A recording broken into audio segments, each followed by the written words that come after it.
ವಿದ್ಯಾರ್ಥಿಗಳೆಲ್ಲರಿಗೂ ನನ್ನ ನಮಸ್ಕಾರಗಳು ಹಾಗೂ ಈ ದಿನದ ಆನ್ಲೈನ್ ತರಗತಿಗೆ ತಮ್ಮೆಲ್ಲರನ್ನು ಸ್ವಾಗತಿಸುತ್ತಾ ನಾನು ಈ ದಿನದ ತರಗತಿಯನ್ನು ಪ್ರಾರಂಭ ಮಾಡ್ತಾ ಇದ್ದೇನೆ. So welcome to all for today's online class. In yesterday's class, we discussed about sex determination in different species. So there are mainly 4 types of sex determination as we studied in the previous class. So the main 4 types are XXXO type, XXXY type, ZZZW type and haplodiploid type or haploid diploid type of sex determination. So XXXO type in case of insects, then XXXY type sex determination as we see in human beings and Drosophila melanogaster.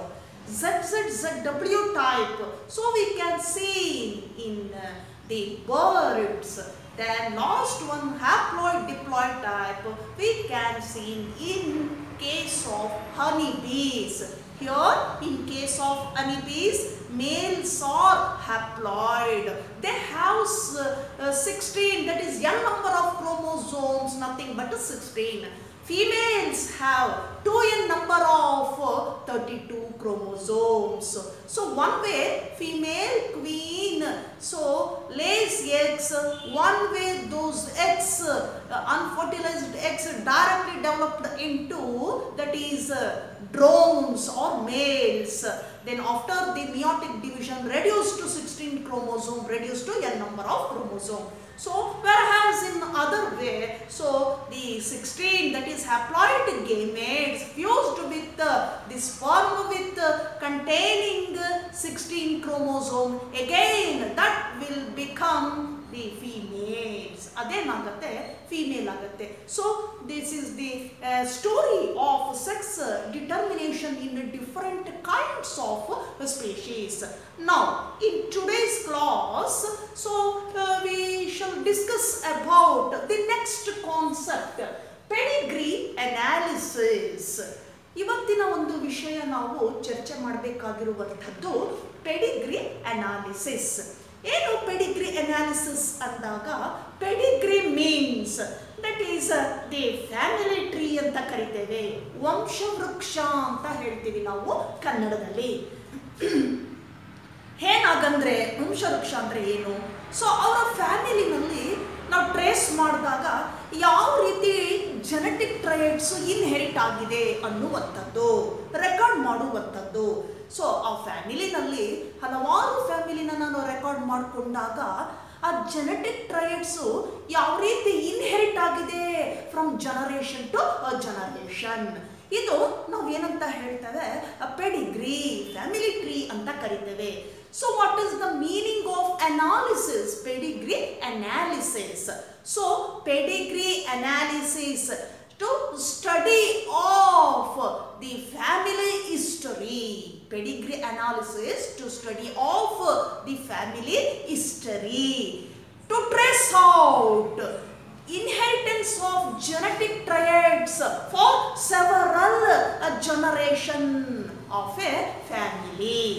ಏನು ಹಾಗಂದ್ರೆ Pedigree analysis ಅಂದ್ರೆ ಏನು ಅಂದಾಗ, study of family history.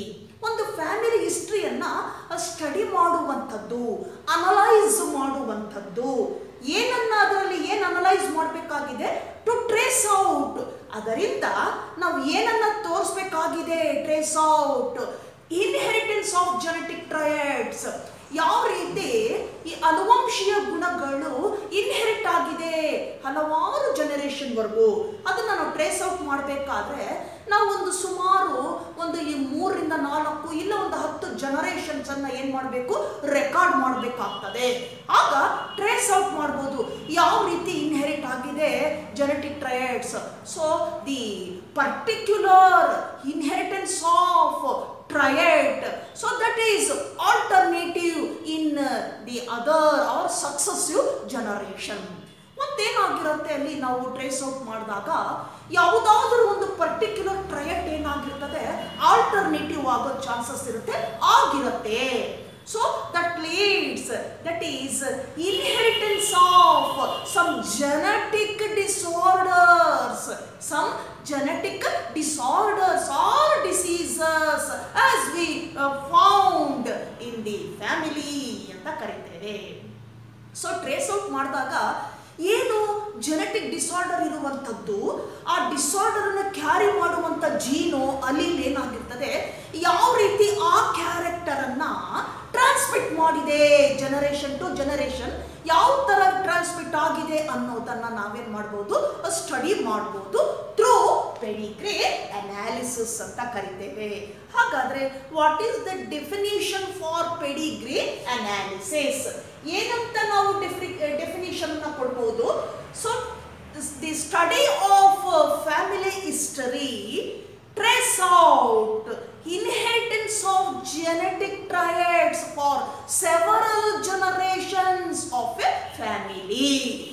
ಅನೇಕ ಪ್ರೋಜನಿಯವರೆಗೂ ನಾವು ನೋಡಿದಾಗ ಏನು ಮಾಡ್ಬೋದು, ಯಾವ ರೀತಿ ಕ್ಯಾರೆಕ್ಟರ್ಸು ಪಾಸ್ ಆಗಿದೆ ಒಂದು ಜನರೇಷನ್ದ ಮತ್ತೊಂದು ಜನರೇಷನ್ಗೆ ಯಾವ ಥರ ಪಾಸ್ ಆಗಿದೆ, ಏನು ಟ್ರಯಟ್ಸಲ್ಲಿ ಯಾವುದಾದ್ರೂ ಡಿಫೆಕ್ಟಿವ್ ಇರ್ತಕ್ಕಂಥ ಅಲ್ಲಿ ಇಲ್ಲೂ ಜೀನ್ ಇದೆಯಾ, so that can be transmit genetic disorders or diseases in next generation or the next individual.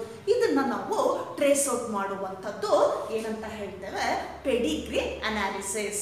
So all the records of the family tree represent in the form of a symbol. ಇಲ್ಲೇನು ಮಾಡ್ತೇವೆ ನಾವು Pedigree analysis ಅಲ್ಲಿ, ಏನು ಆ family ಟ್ರೀನಲ್ಲಿ ಆ ವಂಶ ವೃಕ್ಷದಲ್ಲಿ ಬರುವಂತಹ ಟ್ರಯಟ್ಸ್ ಅನ್ನ, ಏನು ಇನ್ಹೆರಿಟ್ ಆಗಿರುವಂಥ ಟ್ರಯಟ್ಸ್ ಅನ್ನ ಯಾವ ಥರ ಇಂಡಿವಿಜುವಲ್ಸ್ ಅಫೆಕ್ಟ್ ಆಗುತ್ತೆ ಅನ್ನೋದನ್ನ ನಾವು ಅಲ್ಲಿ ಯಾವ ರೀತಿ ಒಂದು ರೆಪ್ರೆಸೆಂಟ್ ಮಾಡ್ತೇವೆ ಅಂದಾಗ ಸಿಂಬಲ್ಸ್ ಅನ್ನ ಕೊಡ್ತಾ ಹೋಗ್ತೇವೆ, ಚಿಹ್ನೆಗಳನ್ನ ಕೊಡ್ತಾ ಹೋಗ್ತೇವೆ. ಆ ಚಿಹ್ನೆಯ ಮುಖಾಂತರ ನಾವು ಸ್ಟಡಿ ಮಾಡ್ಬೋದು. So those defective characters inherited to successive generation, then so ಆ ಜನರೇಷನ್ ಅಲ್ಲಿ ಏನಾಗುತ್ತೆ, ಎಲ್ಲೋ ಒಂದು ಕಡೆಗೆ ಏನಾಗುತ್ತೆ, that can be inherited in the individuals. So those individuals suffering from genetic diseases or ಏನಂತ ಕರಿತೇವೆ, ದಟ್ ಈಸ್ ಡಿಸಾರ್ಡರ್ಸ್ ಅಂತ ಹೇಳ್ತೇವೆ. ಹಾಗಾದ್ರೆ what are those symbols are given to identified in the family history? ಯಾವ ರೀತಿ ನಾವು ನೋಡ್ಬೋದು ಫ್ಯಾಮಿಲಿ ಟ್ರೀನಲ್ಲಿ ಆ ಸಿಂಬಲ್ಸ್ ಮುಖಾಂತರ ಯಾವ ಥರ ಐಡೆಂಟಿಫೈ ಮಾಡ್ಬೋದು, which one is male, which one is female, which one is normal, which one is affected. So generation ಅನ್ನು ನಾವು ಯಾವ ರೀತಿ ಆ ಸಿಂಬಲ್ ಮುಖಾಂತರ ಐಡೆಂಟಿಫೈ ಮಾಡ್ಬೋದು ಅನ್ನೋದನ್ನ ಇಲ್ಲಿ ರೆಪ್ರೆಸೆಂಟ್ ಮಾಡ್ತಾ ಹೋಗ್ತಾನೆ. So look at this diagram. So ಈ ರೀತಿ ಸ್ಕ್ವೇರ್ ಬರೆದ್ರೆ, ಸೊ ದಿಸ್ ಈಸ್ ನಾರ್ಮಲ್ ಮೇಲ್ ಅಂತ ಕರಿತೇವೆ. ಈ ಸಿಂಬಲ್ ಯಾವುದಕ್ಕಿದು, ಫಾರ್ ಮೇಲ್. ಎಂತ ಮೇಲ್ ಇದು, ನಾರ್ಮಲ್ ಮೇಲ್ಗೆ ಈ ತರ ಸ್ಕ್ವೇರ್ ಒಂದು ನಾವು ಸಿಂಬಲ್ ಅನ್ನ ಕೊಡ್ತೇವೆ, ಚಿಹ್ನೆಯನ್ನ ಕೊಟ್ಟಿದ್ದೇವೆ. ಹಾಗೆ ಕೆಳಗಡೆ ಬನ್ನಿ, ರೌಂಡ್ ಇದೆ ಹೌದಲ್ವಾ? So this symbol for normal female. ಇದು ಯಾವ್ದಕ್ಕೆ ಕೊಟ್ಟಿದ್ದೀವಿ ನಾವು, ಫೀಮೇಲ್ಗೆ ಸಿಂಬಲ್ ಕೊಟ್ಟಿರುವಂಥದ್ದು. ಯಾಕೆಂದ್ರೆ ಟ್ರೇಸ್ ಔಟ್ ಮಾಡುವಾಗ easy to identify which one is affected, which one is normal in the successive generation, so which is female, which is male. So ಇದನ್ನ identify ಮಾಡ್ಲಿಕ್ಕೋಸ್ಕರ ಸಿಂಬಲ್ ಕೊಡುತ್ತೆ. Then this is very easy to trace out ಅಲ್ವಾ, ಅದನ್ನ ಈಸಿಯಾಗಿ trace out ಮಾಡಬಹುದು ನಾವು. So this is for female. Female ಏನಿದು, normal. Then ಈ ತರ ಡೈಮಂಡ್ ಶೇಪ್ ಅನ್ನ ಕೊಟ್ಟಿದ್ದೇವೆ. So this one is sex unspecific ಅಂತ ಕರಿತೇವೆ. ಇದು ಏನಾಗಿದೆ, sex either a male or female ಅಂತ ಅಲ್ಲೇನ್ ಮಾಡ್ತೇವೆ ನಾವು ಡಿಸ್ಟಿಂಗ್ವಿಶ್ ಮಾಡ್ಲಿಕ್ಕೆ ಬರೋದಿಲ್ಲ. ಅನ್ಸ್ಪೆಸಿಫಿಕ್ ಸೆಕ್ಸ್ ಅನ್ನೋದನ್ನ ಈ ಚಿಹ್ನೆಯಿಂದ ಏನ್ ಮಾಡ್ತೇವೆ, ಐಡೆಂಟಿಫೈ ಮಾಡ್ತೇವೆ. So that become a diamond shape. ಈ ತರ ಕೊಟ್ರೆ ಅನ್ಸ್ಪೆಸಿಫಿಕ್, ಸೆಕ್ಸ್ ಅನ್ಸ್ಪೆಸಿಫಿಕ್ ಅಂತ ಕರಿತೇವೆ. And next one. ಸೊ ಇದೇ ಸ್ಕ್ವೇರ್ ಬರೆದು ನಾವು ಒಳಗಡೆ ಈ ರೀತಿ ಫಿಲ್ ಮಾಡಿದ್ರೆ, ಶೇಡ್ ಮಾಡಿದ್ರೆ, ಸೊ ಅದನ್ನೇನಂತ ಕರಿತೀವಿ? ದಟ್ ಈಸ್ ಅಫೆಕ್ಟೆಡ್ ಮೇಲ್ ಅಂತ ಕರಿತೇವೆ. ಈ ತರ ಇದ್ರ ಒಳಗಡೆ ನಾವು ಶೇಡ್ ಮಾಡ್ತು ಅಂದ್ರೆ ಅದನ್ನೇನಂತ ಕರಿತೀವಿ? ಅಫೆಕ್ಟೆಡ್ ಮೇಲ್. ಇದು ಸಿಂಬಲ್ ಫಾರ್ ಮೇಲ್. ಒಳಗಡೆ ಶೇಡ್ ಮಾಡಿದ್ರೆ ಆ ಮೇಲ್ ಏನಾಗಿದೆ? Affected. So suffering from a disease or genetic disorder ಅಂತ ತೋರಿಸುತ್ತೆ ಅದು. ಸೊ ಅಗೈನ್ ರೌಂಡ್ ಬರೆದು ನೀವು ಅದರೊಳಗಡೆ ಶೇಡ್ ಮಾಡಿದ್ರೆ, so female is also being affected. ಏನಾಗುತ್ತೆ? ಫಿಮೇಲ್ ಇಲ್ಲಿ ಅಫೆಕ್ಟ್ ಆಗಿದೆ ಅನ್ನೋದನ್ನ ಈ ಚಿಹ್ನೆಯಲ್ಲಿ ಶೇಡ್ ಮಾಡುವ ಮುಖಾಂತರ ತೋರಿಸಬಹುದು. ದೆನ್ ಡೈಮಂಡ್ ಶೇಪ್ ಅದರೊಳಗಡೆ ನೀವು ಟ್ರೇಸ್ ಈ ತರ ನೀವು ಮಾಡಿದ್ರೆ, ಶೇಡ್ ಮಾಡಿದ್ರೆ, that is sex, that is an ಏನಂತ ಕರಿತೀವಿ? ಸ್ಪೆಸಿಫಿಕ್ ಅಂತ ಕರಿತೇವೆ. ಗೊತ್ತಿಲ್ಲ ಅದು ಯಾವುದು ಸೆಕ್ಸ್ ಅಂತ, ಬಟ್ ಅಫೆಕ್ಟೆಡ್. ಹೀಗೆ ನಾವು ಅಫೆಕ್ಟೆಡ್ ಅನ್ನ ಈ ರೀತಿ ಶೇಡ್ ಮಾಡುವುದರ ಮೂಲಕ ನಾವು ಅಲ್ಲಿ ಸಿಂಬಲ್ ಅನ್ನ ಕೊಡ್ತಾ ಹೋಗ್ತೇವೆ. ನೆಕ್ಸ್ಟ್ ಒನ್ ತಗೊಳ್ಳೋಣ. ಸೊ ಹೀಗೆ ಬರೆದ್ರೆ ಅಂದ್ರೆ ಒಂದು ಸ್ಕ್ವೇರ್ ಇದಿದೆ ಮೇಲ್, ದೆನ್ ಇದಕ್ಕೆ ಲಿಂಕ್ ಕೊಟ್ಬಿಟ್ಟು ಫಿಮೇಲ್ ಸಿಂಬಲ್ ಕೊಟ್ರೆ ಏನಂತ ಹೇಳ್ತೀವಿ? ಇದು ಮೇಟಿಂಗ್ ಅಂತ ಕರಿತೇವೆ. ಮ್ಯಾರೇಜ್ ಅಂತ ಅರ್ಥ.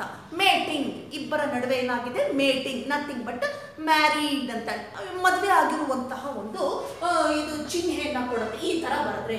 ಸೊ ಅದರ ಕೆಳಗಡೆ ಈ ತರ ಬರೀತು ಅಂದಾಗ ಏನ್ ತೋರಿಸುತ್ತೆ ಅದು? ಸೊ ಇವರ ಒಂದು ಜನರೇಷನ್ ಏನು ಮದುವೆ ಆಗಿದ್ದಾರೆ ಕಪಲ್ಸ್, ಅವರ ಫಸ್ಟ್ ಜನರೇಷನ್ ಅದು. ಇದು ಇಂಡಿವಿಜುವಲ್ಸ್ ಆರ್ ಫಸ್ಟ್ ಜನರೇಷನ್ ಅಂತ ಕರಿತೇವೆ. ಈ ತರ ಬರೆದ್ರೆ ಮತ್ತೆ ಇದ್ರ ಕೆಳಗಡೆ ಬರೆದ್ರೆ ಸೆಕೆಂಡ್ ಜನರೇಷನ್ ಅಂತ ಅದು ಏನ್ ಮಾಡುತ್ತೆ? ಐಡೆಂಟಿಫೈ ಮಾಡುತ್ತೆ, ಐಡೆಂಟಿಫೈ ಆಗಿ ತೋರಿಸುತ್ತೆ. ಸೊ ಈಗ ಇಲ್ಲಿ ನಾವು ತೋರಿಸಿದ್ದೀವಿ ಏನಿದೆ? ಹೀಗೆ ಒಂದು ಗೆರೆ ಬರ್ದಿದ್ದೀವಿ ನಾವು ಈ ತರ. ಇನ್ನು ಕೆಲವು ಕಡೆಗೆ ನಾವೇನಂತ ಕರಿತೇವೆ ಅಂತಂದ್ರೆ ಈ ತರ ಡಬಲ್ ಮಾರ್ಕ್ ಅನ್ನ ತೋರಿಸಿದ್ವಿ. ಇಲ್ಲೊಬ್ರೆ ಈ ತರ ಮೇಲ್ ಸಿಂಬಲ್, ಫಿಮೇಲ್, ಹೀಗೆ ಲಿಂಕ್ ತೋರಿಸಿದ್ರೆ ಮ್ಯಾರಿಡ್ ಅಂತ ಅರ್ಥ, ಮೇಟಿಂಗ್ ಅಂತ ಹೇಳ್ತೀವಿ. ಡಬಲ್ ಲೈನ್ ಕೊಟ್ಟು ಅಂತಂದಾಗ ದಟ್ ಈಸ್ ಏನಂತ ಕರಿತೀವಿ? ಸ್ಯಾಂಗ್ವಿನಿಯಸ್ ಮೇಟಿಂಗ್ ಅಂತ ಕರಿತೀವಿ. ಸಂಬಂಧದಲ್ಲಿ ಮದುವೆ ಆಗುವಂಥದ್ದು, ರಿಲೇಟಿವ್ಸ್ ಅಂತ ಕರಿತೀವಿ. ಸೊ ಮೇಟಿಂಗ್ ವಿತ್ ರಿಲೇಟಿವ್ಸ್ ಅದನ್ನ ನಾವು ಕಾನ್ಸ್ಯಾಂಗ್ವಿನಿಯಸ್ ಅಂತ ಕರಿತೀವಿ. ಡಬಲ್ ಲೈನ್ ತೋರಿಸಿದ್ರೆ ರಿಲೇಟಿವ್ ಅಲ್ಲಿ ಮದುವೆ ಆಗಿರುವಂಥದ್ದು ಅಂತ. ಸಿಂಗಲ್ ಅಂತಂದ್ರೆ ಅದರ್ ಅಂತ ಕರಿತೀವಿ. ಬೇರೆ ಫ್ಯಾಮಿಲಿಯಲ್ಲಿ ಮದುವೆ ಆಗಿರುವಂಥದ್ದನ್ನ ಮೇಟಿಂಗ್ ಅನ್ನ ಈ ತರ ಸಿಂಗಲ್ ಒಂದು ಲೈನ್ ಇಂದ ಡಬಲ್ ಲೈನ್ ಕೊಟ್ರೆ ಸೊ ಮೇಟಿಂಗ್ ವಿತ್ ರಿಲೇಟಿವ್ಸ್ ಅಂತ ಅರ್ಥ.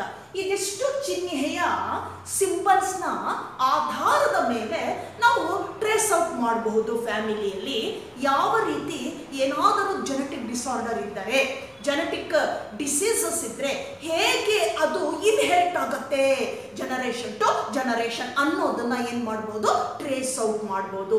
ಇದನ್ನೇ ಪೆಡಿಗ್ರಿ ಅನಾಲಿಸಿಸ್ ಅಂತ ಕರಿತೇವೆ.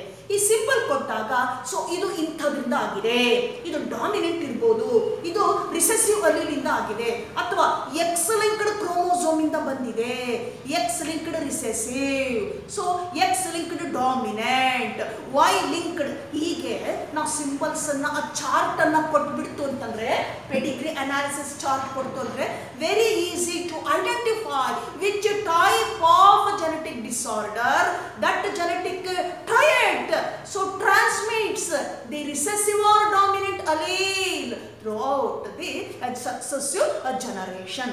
ಇದನ್ನ ಕಂಪ್ಲೀಟ್ ಆಗಿ ನಾವು ಸ್ಟಡಿ ಮಾಡ್ತಾ ಹೋಗ್ಬೋದು. ಇಲ್ಲಿ ನಿಮ್ಮ ಸಿಲೆಬಸ್ ಅಲ್ಲಿ 2 ಎಕ್ಸಾಂಪಲ್ಸ್ ಅನ್ನ ಕೊಟ್ಟಿದ್ದಾನೆ.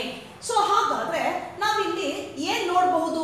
ನಾವು ಈ ಒಂದು ಇದರಲ್ಲಿ ಅಂದಾಗ ಪೆಡಿಗ್ರಿ ಅನಾಲಿಸಿಸ್ ಅಲ್ಲಿ ಅಂದಾಗ ಸೊ ಒಂದು ಅನೇಕ ರೀತಿಯಲ್ಲೂ ನಾವು ಒಂದೊಂದು ಎಕ್ಸಾಂಪಲ್ ಅನ್ನು ಕೊಡ್ತಾ ಹೋಗ್ಬೋದು ಜೆನೆಟಿಕ್ ಡಿಸಾರ್ಡರ್ ಅಲ್ಲಿ.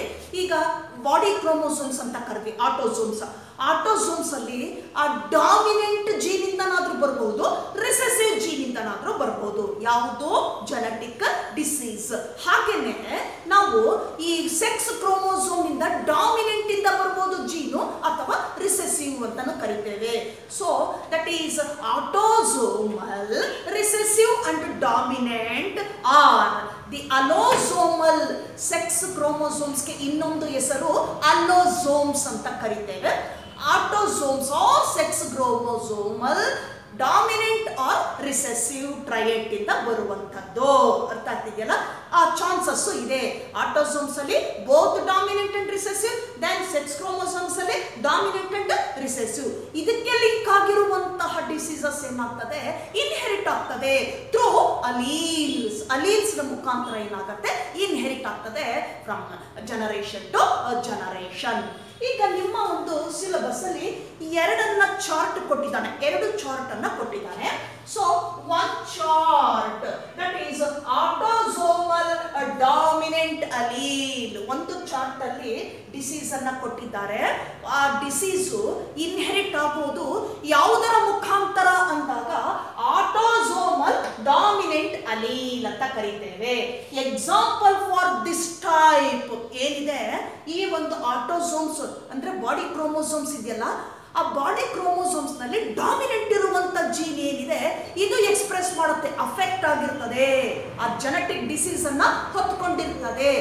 ಈಗ ಇಂಥ ಕೇಸಲ್ಲಿ ಹೇಗೋಗುತ್ತೆ ಅದು ಟ್ರಾನ್ಸ್ಮಿಟ್ ಆಗುತ್ತೆ ಅಂದಾಗ ಅದನ್ನ ನಾವೇನಂತ ಕರೆಯೋಣ, ಆಟೋಸೋಮಲ್ ಡಾಮಿನೆಂಟ್ ಡಿಸಾರ್ಡರ್ ಅಂತ ಕರಿತೇವೆ. ಡಾಮಿನೆಂಟ್ ಅಲೀಲ್ ಲಿಂಕ್ಡ್ ಅಂತ ಹೇಳ್ತೀವಿ.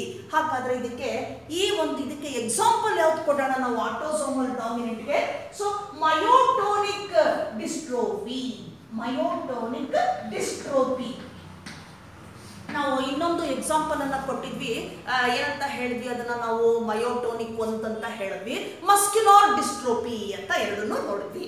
ಹಾಗಾದ್ರೆ there is a quite difference between myotonic and muscular dystrophy. Muscular dystrophy ಅಂದ್ರೆ the inflammation of muscles in the body. Inflammation ಅಂದ್ರೆ ಏನು? ಆ ಮಸಲ್ಸ್ ಇದೆಯಲ್ಲ ಕರಗ್ತಾ ಬರುತ್ತೆ, ಏನಾಗುತ್ತೆ, ಜೀರ್ಣಿಸ್ತಾ ಬರುತ್ತೆ ಮಸಲ್ಸು. ಅದನ್ನ ನಾವು ಮಯೋಟೋನಿಕ್ ಡಿಸ್ಟ್ರೋಫಿ ಅಂತ ಕರಿತೇವೆ. ಹಾಗೆ ನಾವು ಮಯೋಟೋನಿಕ್ ಅಂದಾಗ ಏನಾಗುತ್ತೆ, when muscles start to contraction, ಏನಾಗುತ್ತೆ ಮಸ್ಕ್ಯುಲರ್ ಮೂವ್ಮೆಂಟ್ ಅಲ್ಲಿ ಈ ಟಿಶ್ಯೂ ಇದೆಯಲ್ಲ muscles, so one of the type of tissue muscular tissue ಅಂತ ಕರಿತೇವೆ, made up of muscle fibres. ಈ ಮಸಲ್ ಫೈಬರ್ಸ್ ಏನಾಗಿದೆ, ಕಾಂಟ್ರಾಕ್ಟ್ ಮಾಡುವಾಗ ಶ್ರಿಂಕ್ ಆಗುತ್ತೆ, ಅದರ ಸೈಜ್ ಏನಾಗ್ತದೆ, ಶ್ರಿಂಕ್ ಆಗ್ತದೆ. But so they cannot be return to the original or normal state. Contract ಏನೋ ಆಗ್ಬಿಡುತ್ತೆ, ಕಾಂಟ್ರಾಕ್ಷನ್ ಆದ್ರೆ ರಿಲ್ಯಾಕ್ಸೇಷನ್ಗೆ ಬರೋದಿಲ್ಲ. ಆ ಮೂವ್ಮೆಂಟ್ ಅಲ್ಲಿ ಏನಾಗುತ್ತೆ, ಮಸ್ಕ್ಯುಲರ್ ಮೂವ್ಮೆಂಟ್ ಅಲ್ಲಿ ಕಾಂಟ್ರಾಕ್ಟ್ ಆದಾಗ ಕುಗ್ಗುತ್ತೆ, ಆದ್ರೆ ರಿಲ್ಯಾಕ್ಸೇಷನ್ ಆದಾಗ ನಾರ್ಮಲ್ ಸ್ಟೇಟಿಗೆ ಬರಬೇಕು ಮಸಲ್ಸ್, ಆ ನಾರ್ಮಲ್ ಸ್ಟೇಟಿಗೆ ಬರೋದಿಲ್ಲ. So such A condition is called as myotonic dystrophy, one of the genetic disorder. ಇದನ್ನು ಕೂಡ ನಾವು ಜೆನೆಟಿಕ್ ಡಿಸಾರ್ಡರ್ ಅಂತ ಕರಿತೀವಿ. ನಾರ್ಮಲ್ ಸ್ಟೇಟಿಗೆ ರಿಲ್ಯಾಕ್ಸೇಷನ್ಗೆ ಮಸಲ್ಸ್ ಬರೋದಿಲ್ಲ, ಅದನ್ನ ಮಯೋಟೋನಿಕ್ ಅಂತ ಕರಿತೇವೆ, ಮಯೋಟೋನಿಕ್ ಡಿಸ್ಟ್ರೋಫಿ ಅಂತ ಕರಿತೇವೆ. ಇಲ್ಲಿ ಈ ಎಕ್ಸಾಂಪಲ್ ಅನ್ನ ಕೊಟ್ಟಿದ್ದಾರೆ. So myotonic dystrophy can be caused by autosomal dominant allele. ಯಾವುದರಿಂದ ಕಾಸ್ ಆಗುತ್ತದು? ಬಾಡಿ ಕ್ರೋಮೋಸೋಮ್ಸ್ ನಲ್ಲಿ ಇರ್ತಕ್ಕಂಥ ಡಾಮಿನೆಂಟ್ ಅಲೀಲ್ ಅಥವಾ ಜೀನ್ ಇಂದ ಏನಾಗುತ್ತೆ, ಅದು ಕಾಸ್ ಆಗ್ತಕ್ಕಂಥದ್ದು. ಹಾಗಾದ್ರೆ ಏನ್ ಕ್ಯಾರೆಕ್ಟರ್ಸ್ ಹೆಂಗೆ ಫೈಂಡ್ ಔಟ್ ಮಾಡ್ತೀರಾ? ಇಂಥ ಒಂದು ಚಾರ್ಟ್ ಕೊಡ್ತಾನೆ ಎಕ್ಸಾಮ್ಸ್ ಅಲ್ಲಿ. For example in competitive exam ಅಲ್ಲಿ, ಸೊ ಬೋರ್ಡ್ ಎಕ್ಸಾಮ್ಗಿಂತ ಕಾಂಪಿಟೇಟಿವ್ ಎಕ್ಸಾಮ್ ಅಲ್ಲಿ ಕೇಳ್ತಾರೆ, ಚಾರ್ಟ್ ಅನ್ನ ಕೊಟ್ಟಿರ್ತಾರೆ, ನೀವು ಐಡೆಂಟಿಫೈ ಮಾಡಬೇಕು ವಿಚ್ ಟೈಪ್ ಆಫ್ ಡಿಸಾರ್ಡರ್. ಆಗ ನೀವು ಸುಲಭವಾಗಿ ನೆನ್ಪಿಟ್ಕೊಳ್ಳಕ್ಕೆ ಒಂದೆರಡು ಪಾಯಿಂಟ್ ಇರ್ತದೆ. ಹೇಗೆ ಅಂದಾಗ, ಇದೇ ಆಟೋಸೋಮಲ್ ಡಾಮಿನೆಂಟ್ ಅಲೀಲ್ ಇಂದ ಬರುವಂತಹ ಈ ಒಂದು ಡಿಸೀಸ್ ಅಂತ ಹೌ ಯು ಐಡೆಂಟಿಫೈ ಅಂದಾಗ, so it is very easy to understand certain points about this. ಇದ್ರ ಬಗ್ಗೆ ಯಾವುದು ಅಂದಾಗ, here in this case only dominant allele is enough for causing this disease or disorder. ಈಗ ಏನು ಆಟೋಸೋಮ್ಸ್ ಅಲ್ಲಿ chromosomes ಅಲ್ಲಿ ಇಟ್ಕೊಳ್ಳೋಣ. ಸೊ ಒಂದಲ್ಲಿ ಇದ್ರೆ ಸಾಕು, ನಮ್ಗೆ ಏನಾಗುತ್ತೆ, ಡಾಮಿನೆಂಟ್ ಒಂದಿದ್ರೆ ಸಾಕು, ಎ ಅಂತನಾದ್ರೂ ತಗೊಳ್ರಿ ಅಥವಾ ಎಸ್ ಎಸ್ ಅಂತನಾದ್ರೂ ತಗೊಳ್ಳಿ. ಸೊ ಒಂದು ಡಾಮಿನೆಂಟ್ ಇದ್ರೂ ಸಾಕು, ಏನಾಗತ್ತೆ ಮುಂದಿನ ಒಂದು ಜನರೇಷನ್ ನಲ್ಲಿ ಅದು ಏನ್ ಮಾಡುತ್ತೆ, ಟ್ರಾನ್ಸ್ಮಿಟ್ ಮಾಡ್ತಾ ಹೋಗುತ್ತೆ ಡಿಸಾರ್ಡರ್ ಅನ್ನ. ಅದನ್ನೇ ಹೇಳ್ತಾನೆ ಆಟೋಸೋಮಲ್ ಡಾಮಿನೆಂಟ್ ಅಲೀಲ್ ಅಂತ ಹೇಳ್ತೇವೆ. So which is present in the autosomes. Allele ಎಲ್ಲಿರುತ್ತದೆ, ಬಾಡಿ ಕ್ರೋಮೋಸೋಮ್ ಅಲ್ಲಿ ಇರ್ತದೆ, not in sex chromosome. So ಈಗ ಇಂಥದ್ದಿರುತ್ತೆ ಒಂದು ಫಸ್ಟ್ ಪಾಯಿಂಟ್. ಎರಡನೇದಾಗಿ ನೋಡೋಣ. So that allele do not skipped from the generation. Skip ಆಗಲ್ಲ, ಜನರೇಷನ್ ಇಂದ ಕಂಟಿನ್ಯೂಸ್ ಟ್ರಾನ್ಸ್ಮಿಟ್ ಆಗ್ತಾನೆ ಇರ್ತದೆ ಜನರೇಷನ್ ಟು ಜನರೇಷನ್. ಎಲ್ಲಿ ಮಧ್ಯೆ ಏನಾಗುತ್ತೆ, ಸ್ಕಿಪ್ ಆಗಲ್ಲ, ಅದು ಎಸ್ಕೇಪ್ ಆಗೋದಿಲ್ಲ. ಹಾಗೆ ಮೂರನೇದಕ್ಕೆ ಬರೋಣ. ಸೊ ಇಲ್ಲಿ ನಾವು ಇನ್ನೊಂದು ನೋಡ್ಬೋದು, ಏನು ಅಂದಾಗ unaffected parents have affected individuals. So you may point out or you may please noted this point. ಏನಾಗುತ್ತೆ ಇಲ್ಲಿ ಅಂತಂದಾಗ ಅನ್ಅಫೆಕ್ಟೆಡ್ ಪೇರೆಂಟ್ಸ್ ಇಬ್ರು ಕೂಡ ಅಫೆಕ್ಟ್ ಇರೋದಿಲ್ಲ, ಅದು ಜೆನೆಟಿಕ್ ಡಿಸಾರ್ಡರ್. ಅನ್ಅಫೆಕ್ಟೆಡ್ ಪೇರೆಂಟ್ಸ್ ಇವರಿಗೆ ತಮ್ಮ ಮಕ್ಕಳಲ್ಲಿ ಏನಾಗುತ್ತೆ ಅಂದಾಗ ಜನರೇಷನ್ ಅಲ್ಲಿ ಏನಾಗುತ್ತೆ ಅಂದ್ರೆ, ಸೊ ಡಿಸೀಸಸ್ ಇಂದ ಬಳಲುವಂತಹ ಚಾನ್ಸಸ್ ಹೆಚ್ಚಾಗಿರ್ತದೆ. ಅಫೆಕ್ಟೆಡ್ ಇಂಡಿವಿಜುವಲ್ ಸಿಗ್ತಾರೆ ಅವ್ರಿಗೆ, ಅವರ ಮಕ್ಕಳಲ್ಲಿ ಏನಾಗುತ್ತೆ ಆ ಡಿಸೀಸು ಇನ್ಹೆರಿಟ್ ಆಗುತ್ತೆ, ಆ ಒಂದು ಟ್ರಯಡ್ ಇನ್ಹೆರಿಟ್ ಆಗುತ್ತೆ ಅವರ ಮಕ್ಕಳಲ್ಲಿ. So unaffected parents have affected childrens. So ಅವರಲ್ಲಿ ಇಬ್ಬರಲ್ಲೂ ಇರಲ್ಲ, ಆದ್ರೆ ಮಕ್ಕಳಲ್ಲಿ ಬರುತ್ತೆ.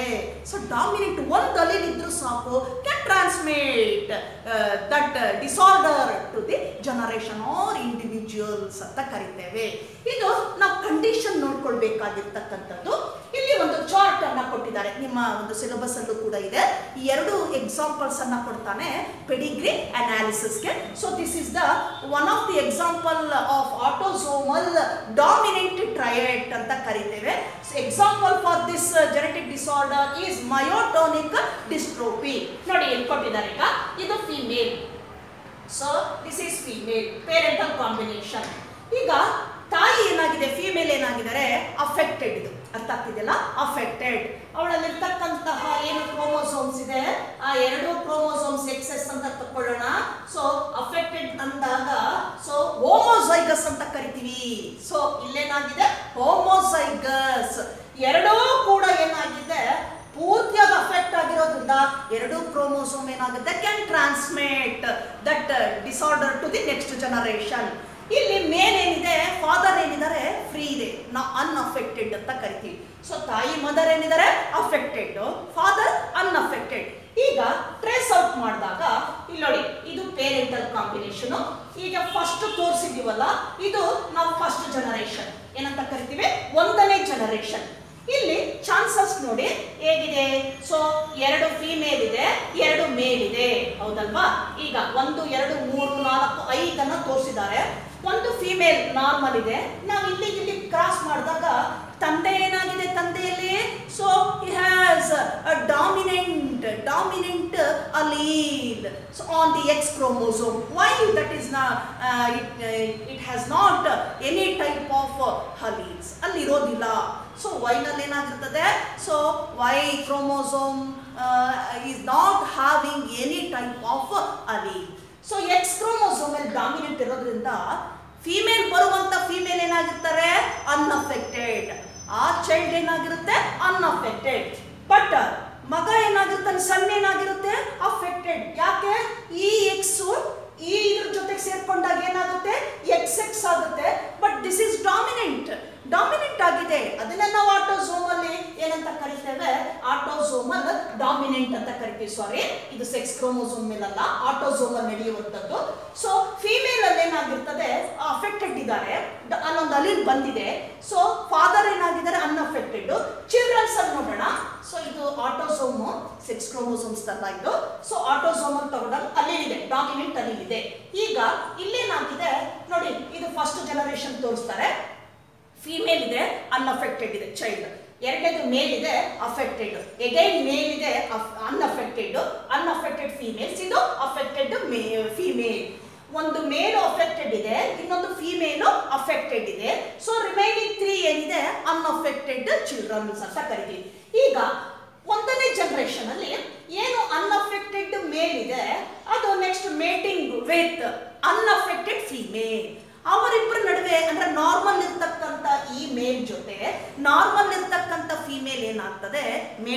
ಆದಾಗ ನಥಿಂಗ್ ಬಟ್ ಮ್ಯಾರೇಜ್ ಅಂತ ಹೇಳ್ತೇವೆ.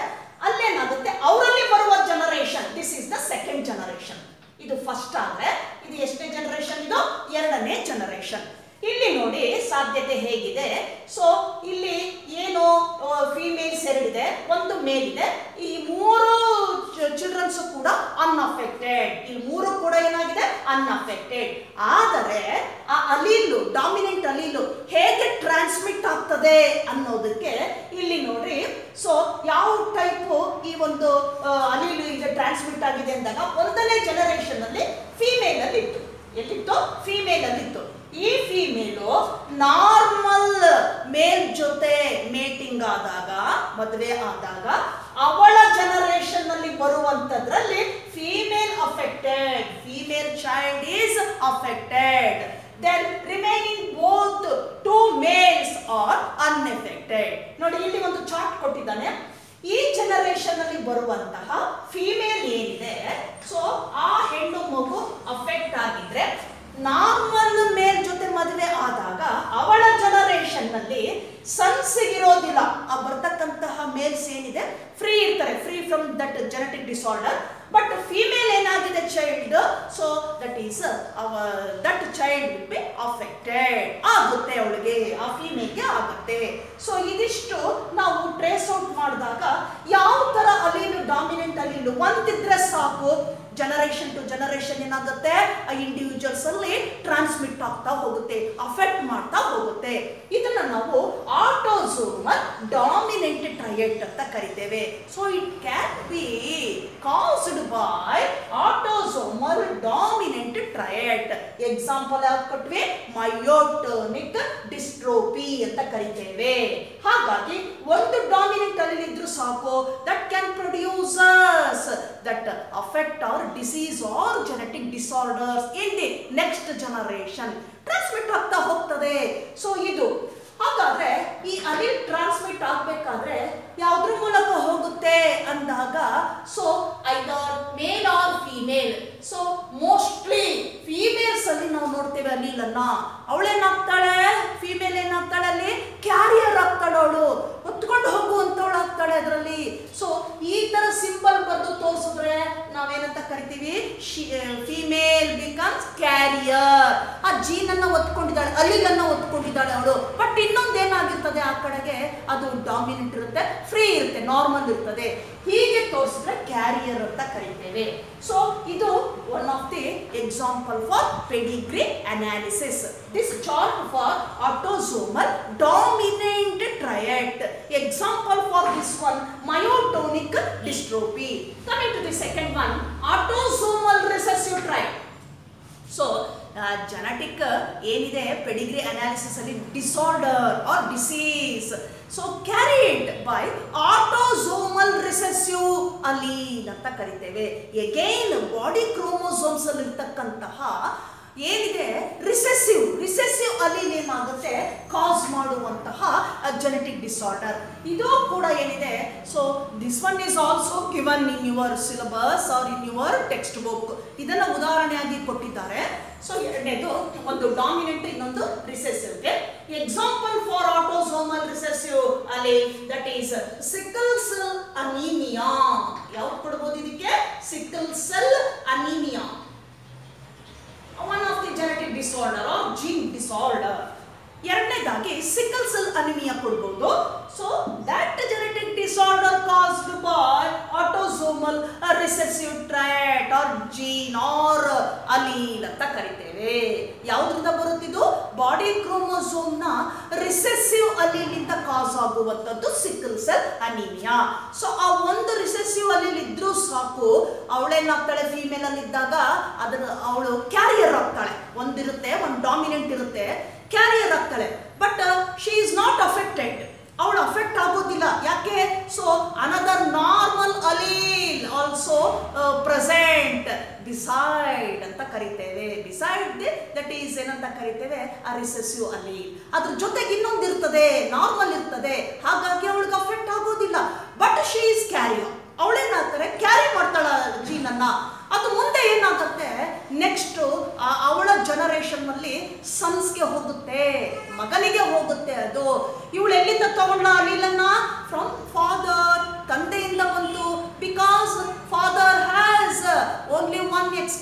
autosome. So why that cannot be carried any type of alleles? ಅಲ್ಲೇನಿರೋದಿಲ್ಲ, alleles ಅನ್ನ ಕ್ಯಾರಿ ಮಾಡೋದಿಲ್ಲ. Only to determine the sex ಅಷ್ಟನ್ನೇ ಡಿಟರ್ಮೈನ್ ಮಾಡೋದು ವೈ ಕ್ರೋಮೋಸೋಮ್. ಹಾಗಾಗಿ ಇದನ್ನ ರಿಸೆಸಿವ್ ಅಂತ ಕರಿತೇವೆ. ಈ ತರ ಬರೆದು ನಾವು ಮಧ್ಯೆ ಚುಕ್ಕೆ ಇಟ್ರೆ ಅವಳೇನಂತ ಕರಿತೇವೆ? Female. That female is carrier ಅಂತ ಕರಿತೀವಿ. ಅವಳು ಕ್ಯಾರಿ ಮಾಡ್ತಾಳ ಅಲೀಲನ್ನ, ರಿಸೆಸಿವ್ ಟ್ರಯಟ್ ಏನಿದೆ ಆ ಅಲೀಲನ್ನ ಕ್ಯಾರಿ ಮಾಡ್ತಾ ಹೋಗ್ತಾಳೆ. ಮುಂದಿನ ಜನರೇಷನ್ಗೆ ಏನಾಗುತ್ತದು ಪಾಸ್ ಆಗ್ತಾ ಹೋಗ್ತದೆ. ಸೊ ಆಟೋಸೋಮಲ್ ರಿಸೆಸಿವ್ ಟ್ರಯಟ್ ಅಂತ ಕರಿತೇವೆ. Example sickle cell anaemia. ಹಾಗಾದ್ರೆ ಏನ್ ನೋಡಬಹುದು ಇಲ್ಲಿ ಅಂದಾಗ, so it is in this case ಹೇಗೆ ನಾವು ಐಡೆಂಟಿಫೈ ಮಾಡಬಹುದು ಇದು ಸಿಕಲ್ ಸೆಲ್ ಅನಿಮಿಯಾ, ಆಮೇಲೆ ಇದೇನು ಆಟೋಸೋಮಲ್ ಡಾಮಿನೆಂಟ್ ರಿಸೆಸಿವ್ ಅಂತ ಕಂಡುಹಿಡಿಯೋದಕ್ಕೆ ಕೆಲವು ಪಾಯಿಂಟ್ಸ್ ನೋಡ್ಕೋಬಹುದು ನಾವು. Here in this condition homozygous recessive individuals are affected. ಈ ಕೇಸಲ್ಲಿ homozygous individuals, what is the meaning of homozygous ಅಂದಾಗ ಏನು ಇಂಡಿವಿಜುವಲ್ಸ್ ಇದಾರಲ್ಲ ಅವರಲ್ಲಿ ಏನಾಗಿರ್ತದೆ, ಎರಡೂ ಕೂಡ ರಿಸೆಸಿವ್ ಇರಬೇಕು. ಏನು ಅಲೀಲ್ಸ್ ಇದಲ್ಲ ಆ ಅಲೀಲ್ಸ್ ಎರಡೂ ಕೂಡ ಏನಾಗಿರ್ತದೆ ಇಲ್ಲಿ ರಿಸೆಸಿವ್ ಇರಬೇಕು. ಇದು ಸಿಕ್ಕಲ್ ಸೆಲ್ ಆದ್ರೆ SS ಅಂತಾನೆ ತೋರಿಸೋಣ. ಎರಡೂ ಕೂಡ ಏನಾಗುತ್ತದೆ ರಿಸೆಸಿವ್ ಇದ್ದಾಗ ಮಾತ್ರ ಏನಾಗುತ್ತೆ ಎಕ್ಸ್ಪ್ರೆಸ್ ಆಗುತ್ತೆ, ಅದು ಅಫೆಕ್ಟ್ ಆಗ್ತದೆ.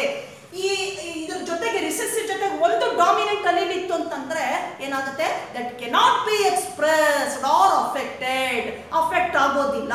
ಹಾಗಾಗಿ ಒಂದನೇ ಕಂಡೀಷನ್ ಏನಿದೆ, homozygous recessive individuals or affected in this particular type of genetic disorder. ಬರೀ ಪ್ಯೂರ್ ಹೋಮೋಸೈಗಸ್ ರಿಸೆಸಿವ್ ಯಾರಿದೆ, ಯಾವ ಇಂಡಿವಿಜುವಲ್ ಅಲ್ಲಿ ಇರ್ತದೆ ಅವರು ಮಾತ್ರ ಅಫೆಕ್ಟ್ ಆಗುವಂಥದ್ದು. ಇನ್ನು ಎರಡನೇದಾಗಿ ನೋಡೋಣ, unaffected parents have affected children. ಇದಕ್ಕೆ ಉಲ್ಟಾ ಆಗುತ್ತೆ ನೋಡಿ. ಡಾಮಿನೆಂಟ್ ಅಲ್ಲಿ ನಾವೇನ್ ಹೇಳಿದ್ವಿ, affected parents have unaffected individuals. ಇಲ್ಲೇನಾಗ್ತದೆ, ಸೊ ಅನ್ಅಫೆಕ್ಟೆಡ್ ಏನಾಗಿದ್ದಾರೆ parents, unaffected have affected children. So ಇಲ್ಲಿ ನೋಡ್ತಾ ಬರೋಣ ಯಾವ ರೀತಿ ಆಗತ್ತೆ ಅನ್ನೋದಕ್ಕೆ ಒಂದು ಚಾರ್ಟ್ ಕೊಟ್ಟಿದ್ದಾನೆ. Example sickle cell anaemia. Here so mating with normal male and normal female. So ಇಬ್ರು ಪೇರೆಂಟ್ಸ್ ಕೂಡ ನಾರ್ಮಲ್ ಇದ್ದಾರೆ, ಅನ್ಅಫೆಕ್ಟೆಡ್ ಅಂತ ಅರ್ಥ. ಈಗ ಒಂದನೇ ಜನರೇಷನ್ ಗೆ ಬರೋಣ. ಇಲ್ಲಿ ನಾವು ಒಂದು ಮೇಲ್ ಇದೆ, ಒಂದು ಫೀಮೇಲ್ ಇದೆ, ಮತ್ತೆ ಮೇಲು ಫೀಮೇಲು ಫೀಮೇಲು ಮೇಲ್ ಇಷ್ಟು ತೋರಿಸಿದ್ದಾನೆ. ಈಗ ಇದರಲ್ಲಿ so this male is normal, this male is affected. ಇದೇನಾಗಿದೆ ಅಫೆಕ್ಟ್ ಆಗಿದೆ male. So this is normal, so this female is normal, this female is affected, this male is normal. ಈಗ ಈ ನಾರ್ಮಲ್ ಮೇಲ್ ಒಂದನೇ generation, ಇದು ಅರ್ಥ ಆಗ್ತಿದೆಯಲ್ಲ, ಒಂದನೇ ಜನರೇಷನ್ ಅಲ್ಲಿ ಈ ನಾರ್ಮಲ್ ಮೇಲ್ ಜೊತೆ ನಾರ್ಮಲ್ ಫೀಮೇಲ್ ಏನಾಗುತ್ತೆ ಮೇಟಿಂಗ್ ಆದಾಗ, ಮದುವೆ ಆದಾಗ ಅವರ ಒಂದು ಜನರೇಷನ್ ಅಲ್ಲಿ ಏನ್ ನೋಡ್ಬೋದು ಮಕ್ಕಳಲ್ಲಿ ಅಂದಾಗ, ಸೊ ಮೇಲ್ಸ್ ಏನಿದ್ದಾರೆ that is males. So almost all males ಹೆಚ್ಚಾಗಿ ಏನಾಗುತ್ತೆ ಇದಕ್ಕೆ ಅಫೆಕ್ಟ್ ಆಗುವಂಥದ್ದು. ಯಾಕೆ ಅಂದಾಗ, so they have only one X chromosome, ಒಂದೇ ಒಂದು ಎಕ್ಸ್ ಕ್ರೋಮೋಸೋಮ್ ಇರ್ತದೆ. ಆ ರಿಸೆಸಿವ್ ಅಲೀಲ್ ಬಂತು ಅಂದಾಗ ಕ್ಯಾರಿಯರ್ ಮದರ್ ಇಂದ ಆ ರಿಸೆಸಿವ್ ಅಲೀಲ್ ಬಂದಾಗ ಆ ಅಲೀಲ್ ಜೊತೆ ತಂದೆಯಲ್ಲಿರ್ತಕ್ಕಂತಹ ಒಂದು ಏನಿದೆ ರಿಸೆಸಿವ್ ಎರಡು ಕಂಬೈನ್ ಆದಾಗ ಹೋಮೋಸೈಗಸ್ ಕಂಡೀಷನ್ ಆಗ್ತದೆ. ಸೊ ಆ ಮಗು ಏನಾಗುತ್ತೆ, ಮೇಲ್ ಒಂದು ಇಂಡಿವಿಜುವಲ್ ಏನಾಗುತ್ತೆ suffering from this disorder, that is homozygous individuals or affected. So ಇಲ್ಲಿ ಮೇಲ್ ಅಫೆಕ್ಟ್ ಆಗಿದೆ, ಫೀಮೇಲ್ಸ್ ನಾರ್ಮಲ್ ಇದೆ.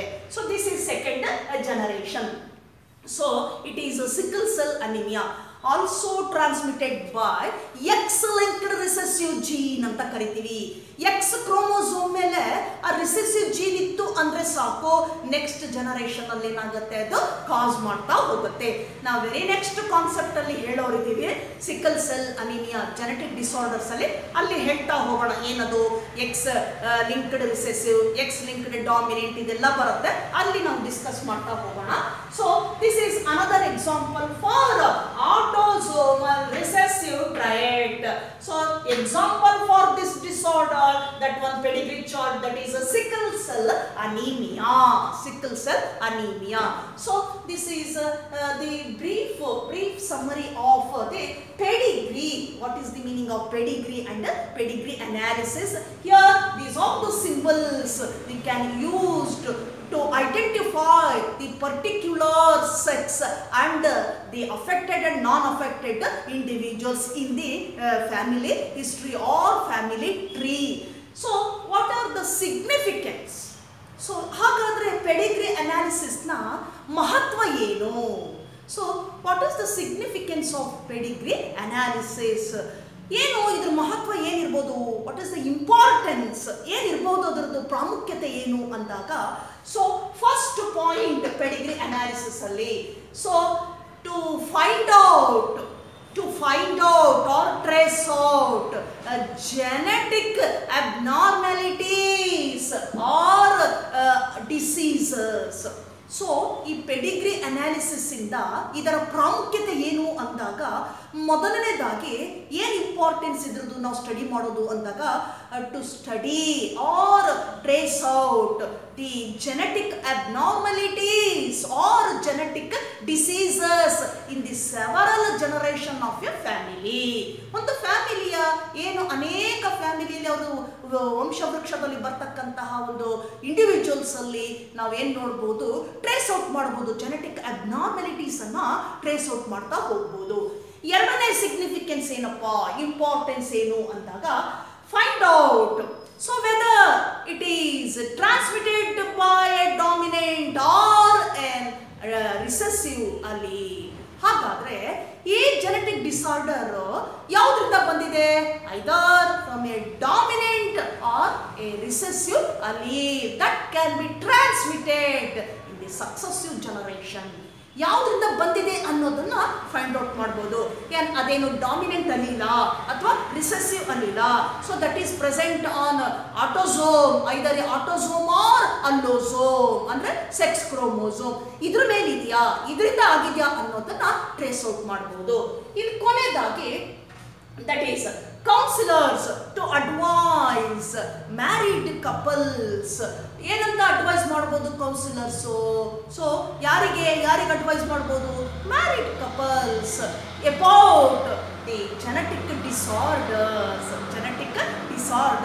how they transmit from generation to generation, that is parental combination to children or parents to children, then their individuals ಅವರ ಮಕ್ಕಳಲ್ಲಿ ಹೇಗೆ transmit ಆಗುತ್ತೆ ಅನ್ನೋದನ್ನ ಏನು ಮಾಡ್ತಾರೆ, ಅಡ್ವೈಸ್ ಮಾಡ್ತಾ ಹೋಗ್ತಾರೆ. ಸೊ ಅಲ್ಲಿಗೆ ಅವ್ರಿಗೆ ಒಂದೇನಾಗುತ್ತೆ, ಒಂದು ಸಜೆಷನ್ ಸಿಕ್ಕಾಗುತ್ತೆ, ಸಲಹೆ ಸಿಕ್ಕಾಗ್ತದೆ. ಯಾವ ರೀತಿ ನಾವು ಅವರ ಒಂದು ಫ್ಯಾಮಿಲಿನಲ್ಲಿ ಯಾವ ಥರ ಅವರು ಆ ರೀತಿ ಬಂದಿರತಕ್ಕಂಥ ಟ್ರಾನ್ಸ್ಮಿಟ್ ಆಗಿರ್ತಕ್ಕಂಥ ಡಿಸಾರ್ಡರು ಹೇಗೆ ತಮ್ಮ ಮಕ್ಕಳಲ್ಲಿ ಬರದೇ ಇರಬಹುದಾ, ಯಾರು ಕ್ಯಾರಿಯರ್ ಇರ್ತಾರೆ, ಹೇಗೆ ಬಂದಿದೆ ಅನ್ನೋದನ್ನೇನು ಮಾಡ್ಬೋದು, ಕಂಪ್ಲೀಟ್ ಬ್ಯಾಕ್ಗ್ರೌಂಡ್ ಅನ್ನ ಅವ್ರೇನಾಗುತ್ತೆ ತಿಳ್ಕೊಳ್ಬೋದು, ಟ್ರೇಸ್ ಔಟ್ ಮಾಡ್ಬೋದು. ಇದು so these are the importance of pedigree analysis. ಇದು brief summary of pedigree analysis. Now we move on to the next concept, genetic disorders. ಯಾವ್ದಕ್ಕೆ ಹೋಗೋಣ ಈಗ?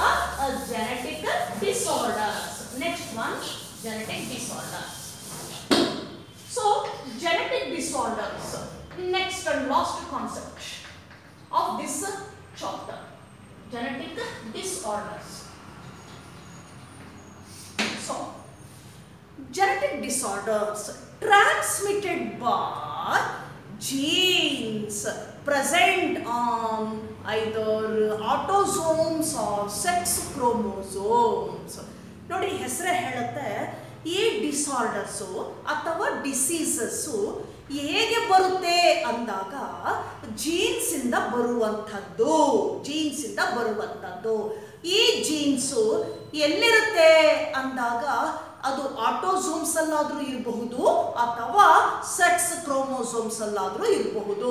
ಎರಡೂ ಕಡೆಯಿಂದಲೂ ಏನಾಗುತ್ತೆ, ಜೆನೆಟಿಕ್ ಡಿಸಾರ್ಡರ್ ಟ್ರಾನ್ಸ್ಮಿಟ್ ಆಗ್ತದೆ from generation to generation. So genetic disorders, some disorders or diseases inheritance of those triads from generation to generation. ಏನಾಗುತ್ತೆ? Inheritance of those triads, genetic triads from generation to generation carry that particular type of that is ಏನಂತ ಕರೀತೇವೆ abnormal gene or allele or can transmit abnormal gene or allele to the next generations. So genetic disorder ಅಂದರೆ ಏನಿದೆ, ಆ abnormal allele ಅಥವಾ ಜೀನು ಅದು autosomes ಅಲ್ಲಾದರೂ ಇರಬಹುದು ಅಥವಾ sex chromosome ಅಲ್ಲಾದರೂ ಇರ್ಬೋದು. ಇದೇನಾಗುತ್ತೆ, transmit ಮಾಡುತ್ತೆ.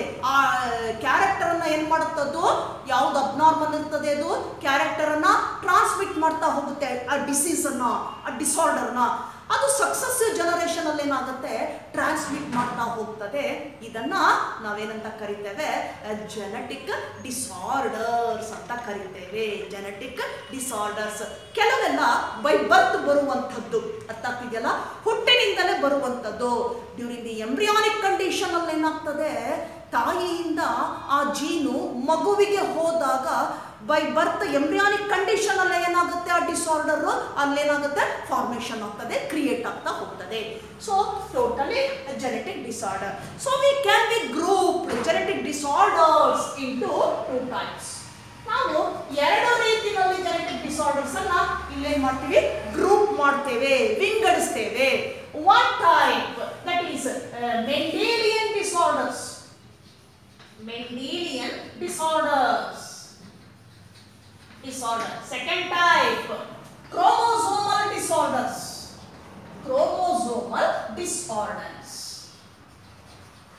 ನೋಡಿ, ಜೆನೆಟಿಕ್ ಡಿಸಾರ್ಡರ್ಸ್ ಅನ್ನ ನಾವೇನ್ ಮಾಡ್ತೇವೆ, 2 ರೀತಿನಲ್ಲಿ ಇದನ್ನ ವಿಂಗಡಣೆ ಮಾಡ್ತೀವಿ, ಕ್ಲಾಸಿಫೈ ಮಾಡ್ತೇವೆ. So one type Mendelian disorders ಅಂತ ಕರಿತೀವಿ. ಎರಡನೇದಾಗಿ ಕ್ರೋಮೋಸೋಮಲ್ ಡಿಸಾರ್ಡರ್ಸ್ ಅಂತ ಕರಿತೇವೆ. So first type that is Mendelian disorders. ಯಾಕೆ ಇದನ್ನ ಮೆಂಡೆಲಿಯನ್ ಡಿಸಾರ್ಡರ್ಸ್ ಅಂತ ಕರಿತೀವಿ? ಜೆನೆಟಿಕ್ ಡಿಸಾರ್ಡರ್ ಅಲ್ಲಿ ಒಂದು ಗ್ರೂಪ್ ಅನ್ನ ಅಂದಾಗ ದೋಸ್ ಟ್ರಯಡ್ಸ್, that is inheritance of triads in the pattern of Mendelian principle ಅಂತ ಕರಿತೇವೆ. ಯಾವ ಪ್ಯಾಟರ್ನ್ ಅಲ್ಲಿ ಹೋಗ್ತದೆ ಅದು? ಮೆಂಡೆಲ್ ಏನ್ ಪ್ರಪೋಸ್ ಮಾಡಿದ್ನಲ್ಲ ಇನ್ಹೆರಿಟೆನ್ಸ್ ಆಫ್ ಕ್ಯಾರೆಕ್ಟರ್ಸ್, ಆ ಪ್ಯಾಟರ್ನ್ ಅಲ್ಲಿ ಏನಾಗುತ್ತೆ, ಇದು ಟ್ರಾನ್ಸ್ಮಿಟ್ ಆಗ್ತಾ ಹೋಗುತ್ತೆ. ಹಾಗಾಗಿ ಇದನ್ನ ಏನಂತ ಕರಿತೀವಿ, ಮೆಂಡೆಲಿಯನ್ ಡಿಸಾರ್ಡರ್ಸ್ ಅಂತ ಕರಿತೇವೆ. Next one is chromosomal disorders. Chromosome ಇಂದ ಬರುವಂತದ್ದು. So coming to the first type, Mendelian disorders. ಒಂದನೇ ಇದಕ್ಕೆ ಬರೋಣ, Mendelian disorders. It includes different types of genetic disorders. Mainly first one, color blindness. Second one, sickle cell anemia.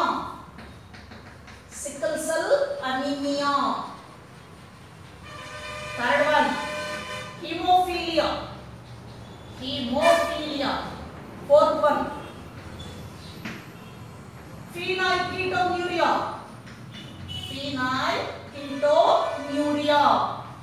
Fifth one, thalassemia.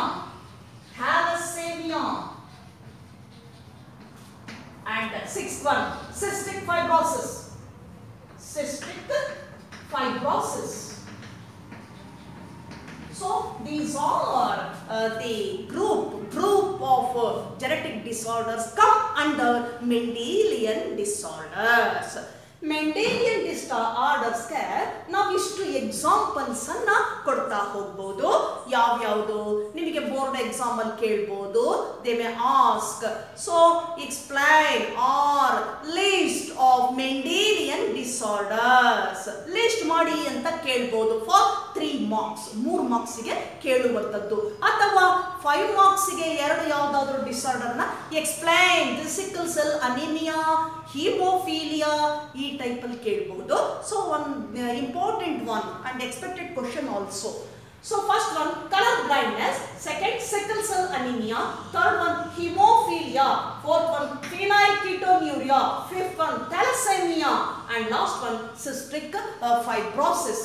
ಇಷ್ಟನ್ನು ನಾವು ಯಾವುದಕ್ಕೆ ಉದಾಹರಣೆಯಾಗಿ ಕೊಡಬಹುದು ನಾವು ಇದನ್ನ?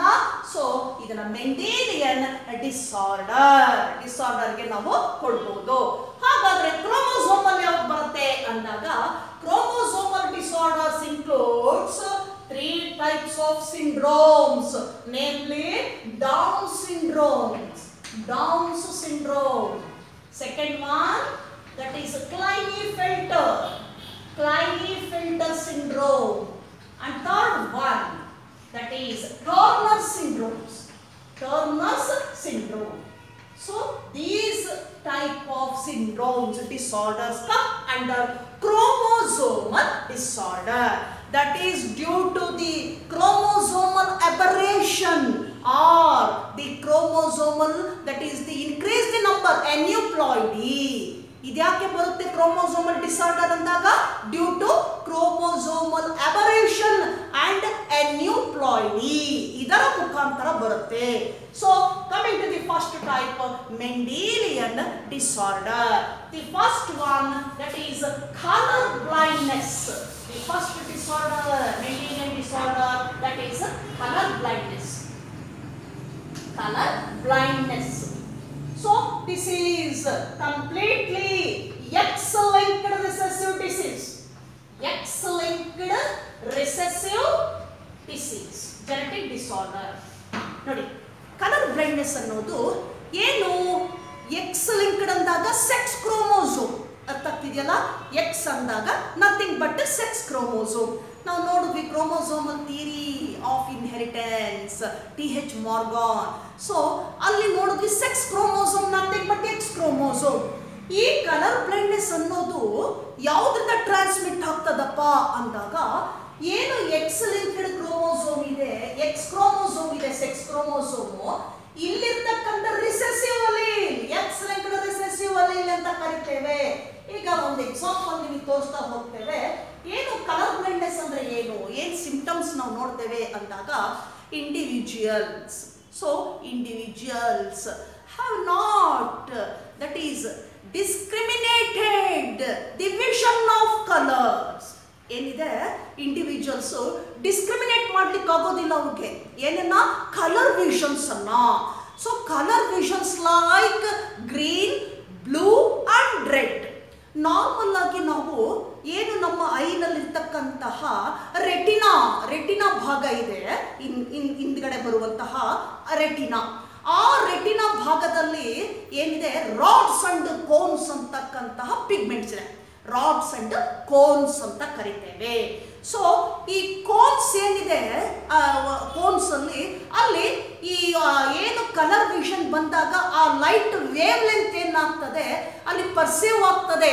ಒಂದೊಂದು ಕಲರ್ ಬಂದಾಗ ಏನಾಗುತ್ತೆ, ರೆಟಿನಾದಲ್ಲಿರ್ತಕ್ಕಂತಹ ಕೋನ್ಸ್ ಏನಾಗುತ್ತೆ, ಅದನ್ನೇನ್ ಮಾಡುತ್ತೆ, ಪರ್ಸೀವ್ ತಗೊಳುತ್ತೆ ಅದನ್ನ, ಆ ಕೋನ್ಸು. ಅಲ್ಲಿ ಈ ಕಲರ್ ಬಂದಾಗ green colour, blue colour and red colour, ಅದಕ್ಕೆ ಕರೆಕ್ಟ್ ಆಗಿರುವಂತಹ ಒಂದು ವೇವ್ ಲೆಂತ್ ಏನಾಗಿರುತ್ತೆ ಅಲ್ಲಿ ಫಿಕ್ಸ್ ಆಗಿರ್ತದೆ. ಆ ವೇವ್ ಲೆಂತ್ ಅಲ್ಲಿ ಬಂದಂತಹ ಕಲರ್ ಗ್ರೀನ್ ಇದ್ದಾಗ ಆ ಕೋನ್ ಏನಾಗುತ್ತೆ, ಚೇಂಜ್ ಮಾಡ್ಕೊಳ್ಳುತ್ತೆ, ಪರ್ಸೀವ್ ಮಾಡ್ಕೊಳ್ತದೆ. ಸೊ ಹಾಗೆ ಗ್ರೀನ್, ಹಾಗೆ ರೆಡ್, ಈ ತರ ಪಿಗ್ಮೆಂಟ್ಸ್ ನಮ್ಮ ರೆಟಿನಾ ಕಣ್ಣಲ್ಲಿರ್ತಕ್ಕಂತಹ ರೆಟಿನಾ ಭಾಗದಲ್ಲಿ ಇದೆ. ರಾಡ್ಸ್ ಅಂಡ್ ಕೋನ್ಸ್ ಅಂತ ಕರಿತೇವೆ. ಸೊ ಈ ಒಂದು ಕೋನ್ಸ್ ಏನಿದೆ ಅದು ಏನ್ ಮಾಡುತ್ತೆ, ವೇವ್ ಲೆಂತ್ ಅನ್ನ, ಕಲರ್ ವಿಷನ್ ಅನ್ನ ಏನ್ ಮಾಡುತ್ತೆ, ಅದು ಪರ್ಸೀವ್ ಮಾಡ್ಕೊಳ್ತದೆ, ತಗೊಳ್ತದೆ. ಆದ್ರೆ ಈ ಕೇಸಲ್ಲಿ ಕಲರ್ ಬ್ಲೈಂಡ್ನೆಸ್ ಅಲ್ಲಿ ಏನಾಗುತ್ತೆ, ಅವ್ರಿಗೆ ಅದನ್ನ ಡಿಸ್ಕ್ರಿಮಿನೇಟ್ ಮಾಡ್ಲಿಕ್ಕೆ ಬರೋದಿಲ್ಲ. ವಿಷನ್ಸ್ ಅನ್ನ ಏನಾಗುತ್ತೆ, ಅದು ರೆಡ್, ಗ್ರೀನ್, ಬ್ಲೂ ಅನ್ನೋದೇನಾಗುತ್ತೆ ಅಲ್ಲಿ ರಿಫ್ಲೆಕ್ಟ್ ಆಗೋದಿಲ್ಲ.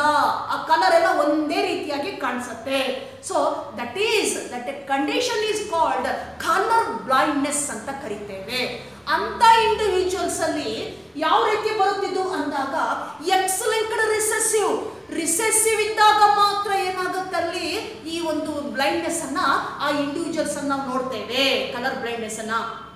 So here in this case male individuals are mostly affected than females.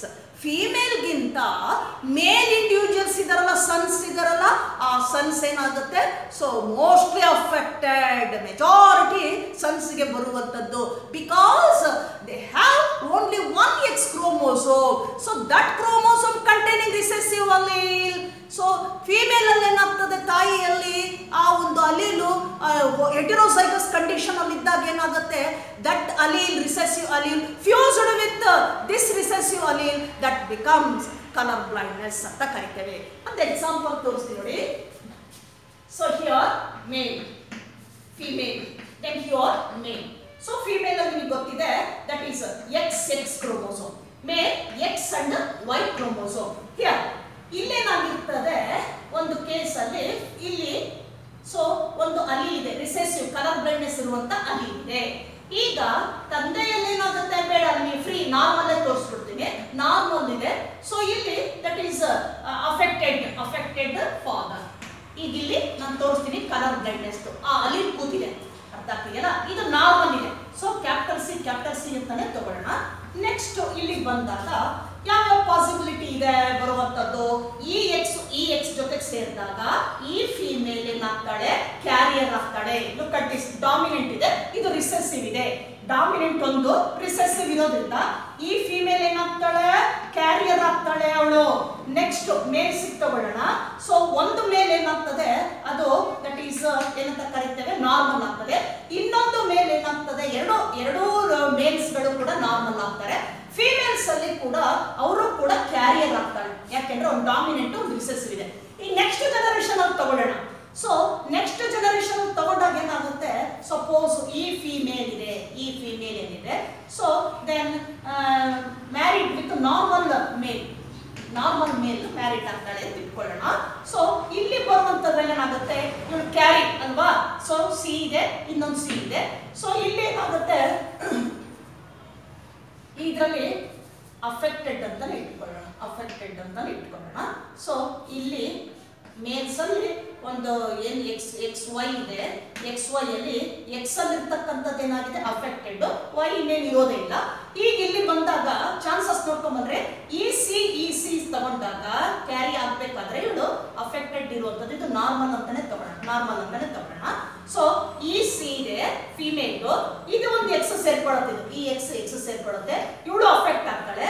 ಆದ್ರೆ ಇಲ್ಲಿ ಕ್ಯಾರಿಯರ್ ಇರೋದ್ರಿಂದ ಇನ್ನೊಂದು ನೋಡಿ, ಇಲ್ಲಿ ರಿಸೆಸಿವ್ ಅಲೀಲ್ ಇದೆ, ಈ ರಿಸೆಸಿವ್ ಅಲೀಲು, ಸೊ ಇಲ್ಲಿ ಫಾದರ್ ಇರ್ತಕ್ಕಂಥ ರಿಸೆಸಿವ್ ಅಲೀಲ್ ಎರಡು ಸೇರ್ಕೊಂಡಾಗ ಇಲ್ಲೇನಾಗ್ತದೆ, ಫಿಮೇಲ್ ಒಬ್ಳು ಅಫೆಕ್ಟ್ ಆಗ್ತಾಳೆ. ದೆನ್ ವೈ ಏನಾಗುತ್ತೆ, ಏನು ವೈ ಇದೆ ಈ ಕ್ರೋಮೋಸೋಮ್ ಜೊತೆ ಸೇರ್ಕೊಂಡಾಗ ಎರಡೂ ಮೇಲ್ಸ್ ಗಳು ಕೂಡ ಏನಾಗ್ತಾರೆ, ಬಿಕಮ್ ಅಫೆಕ್ಟೆಡ್. ಯಾಕೆ, ತಾಯಿಯಲ್ಲಿ ಕ್ಯಾರಿಯರ್ ರಿಸೆಸಿವ್ ಅಲೀಲ್ ಇದೆ.